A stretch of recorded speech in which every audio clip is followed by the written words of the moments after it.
सगळ्यात आधी सर्वांना श्री स्वामी समर्थ. तर ना आजच्या व्हिडिओमध्ये तुमच्या सर्वांचं स्वागत आहे. तर मी ना आज माझं छोटंसं डेली रुटीन शेअर करणार आहे. सकाळी आंघोळ वगैरे करून ना देवपूजा वगैरे केली होती आणि आता ना परत झाडू मारते. कारण ना मुलं खेळतात सारखी आणि सारखी घाण पडते आणि तीच पायाने आपल्याला लागून परत सगळीकडे घाण होते.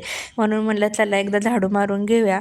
आणि ना इथे तांदूळ पण सांडले होते पोरांनी. तर तुम्हाला माहीत नसेल तर सांगते, मी माझं नवीन यूट्यूब चॅनल काढलेलं आहे हे.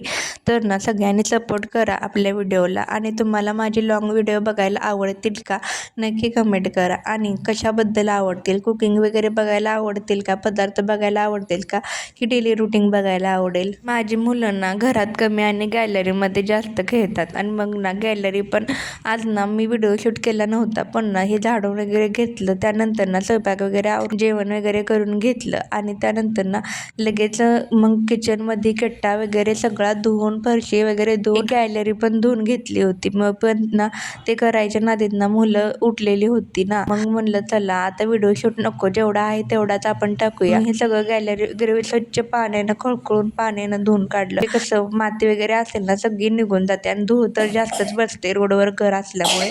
नाही नवीन सुरुवात आहे माझी स्वतःचा, तर काहीतरी करून पाहते आणि सपोर्ट करा. आणि व्हिडिओ आवडतात का नाहीत सांगा नक्की. आणि त्यानंतर ना लगेच भांडे वगैरे मांडून घेतले. सकाळी धुतले होते मी आणि रात्रीचे थोडेफार काहीतरी होते, सगळे मिळून सगळे भांडे धुवून घेतले. तर हातासारखे म्हणलं भांडे पण मांडून घेऊया. आणि ना मला किचन पण साफ करायचं होतं.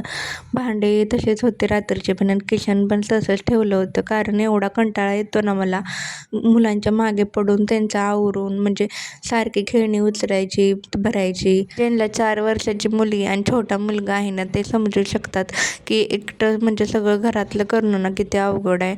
म्हणजे प्रत्येक गोष्ट बघावी लागते आणि एक रूम आवडली नाही तर दुसरी घाण होते, दुसरी आवड नाही तर तिसरी घाण होते.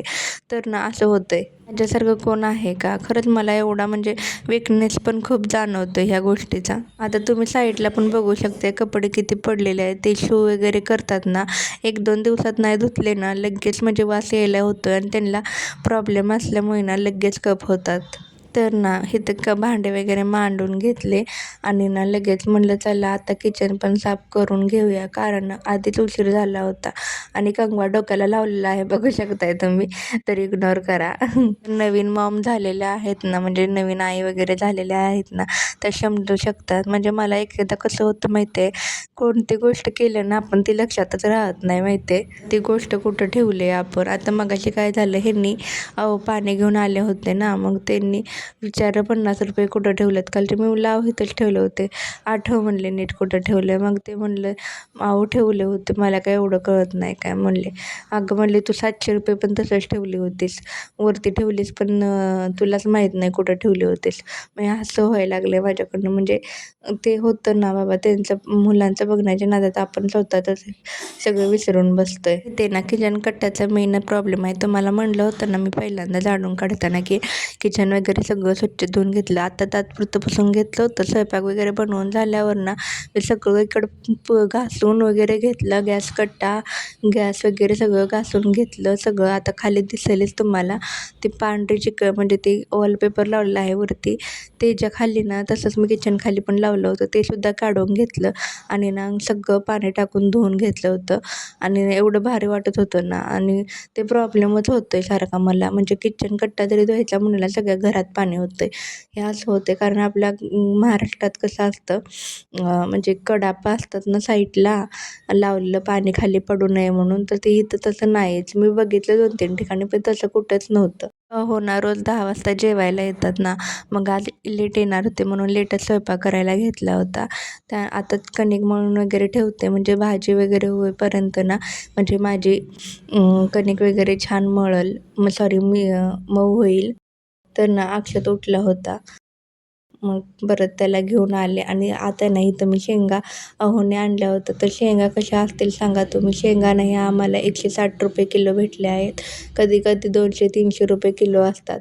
तर अहोने थोड्याच आणल्या होत्या, त्याच म्हणलं आता तव्यावर भाजून घेऊया. मला उकडून पण आवडतात पण थोड्याच होत्या ना, त्याच्यामुळं म्हणलं चला भाजूयाच, म्हणजे लेकरं पण खातील. आणि उकडून पण घेतलं ना, खूप उकडायच्या, त्याच्यात मीठ टाकायचं, थोडं फोडायची त्यांची आणि मीठ टाकून उकडायच्या, 1-2 शिट्ट्या करायच्या आणि ना वाळवून ठेवायच्या. एवढ्या भारी लागतात ना खायला, काय सांगू तुम्हाला. आणि इथे बघा अक्षत उठलं. तुम्हाला म्हणलं होतं ना मी अक्षत उठलाय म्हणून. आला बघा लगेच कसं मध्ये-मध्ये करतोय आणि त्याला अंघोळ घालायची राहिलेली होती. म्हणलं चला स्वयंपाक करूया आणि मग त्याला अंघोळ घालूया. नाहीतर परत त्यानं काहीतरी खाल्लं ना परत घाण करून ठेवतो. तर ना ह्या भुईमुगाच्या शेंगा आहेत ना खूप खायला छान लागतात. आणि ना पहिला लाल शेंगदाणा भेटायचा तुम्हाला माहिती आहे का? त्या पण शेंगा आल्या इथं विकायला. तर त्यासुद्धा आणल्या होत्या आम्ही. आणि त्यांना एकच शेवग्याची शेंग होती. म्हणलं चला आता मिठाची शेंगाच बनवूया. म्हणजे प्रांजल पण घरी होती ना तर मग ती पण खाईल. मग तिला पण खूप आवडते शेंग. तिला तर नुसती शेंग जरी दिली ना ती तर खाते. आणि इथं कणिक वगैरे मळली होती. मग ते तुम्हाला माहीतच होतं आणि मऊ वगैरे झाली. मग म्हटलं चला चपात्या करून घेऊया. आणि ना चपात्या जरा इग्नोरच करा. कारण काय होतं ना इथं आम्हाला पीठ वगैरे व्यवस्थित भेटत नाही आपल्या महाराष्ट्रात भेटतं तसं. कारण खूप प्रॉब्लेम होतो आणि विकत आणायचं म्हटलं की परवडत नाही. मग आम्हाला जे भेटतं ना त्याच्याच करतो आम्ही. म्हणजे हे फुलका असतो ना आपण फुलके बनवतो ना त्याचं पीठ आहे हे. पण आम्हाला चपात्या खायची सवय आहे ना मग ह्या मोठ्या करतो. कधी-कधी फुलके करतो. तर बघू शकताय तुम्ही. चपात्या वगैरे बनवून घेतल्या इथे मी. आणि ना शेंगाची भाजी पण बघू शकताय तुम्ही. मस्त अशी कूट वगैरे टाकून केलते आपल्या सोलापुरी स्टाईलने. आपल्याकडे तर काय कूट वगैरे लागतंच. आणि हे बघा चपात्या वगैरे बनवून घेतल्या मस्तपैकी. तर अक्षू बघा कसा खेळतोय. त्यांना खाया बघा हे मोदक बघा मोदक करून देवाला दाखवायचं चालू आहे बघा. चॅनलला लाईक, शेअर, सबस्क्राईब करायला विसरू नका. बाय.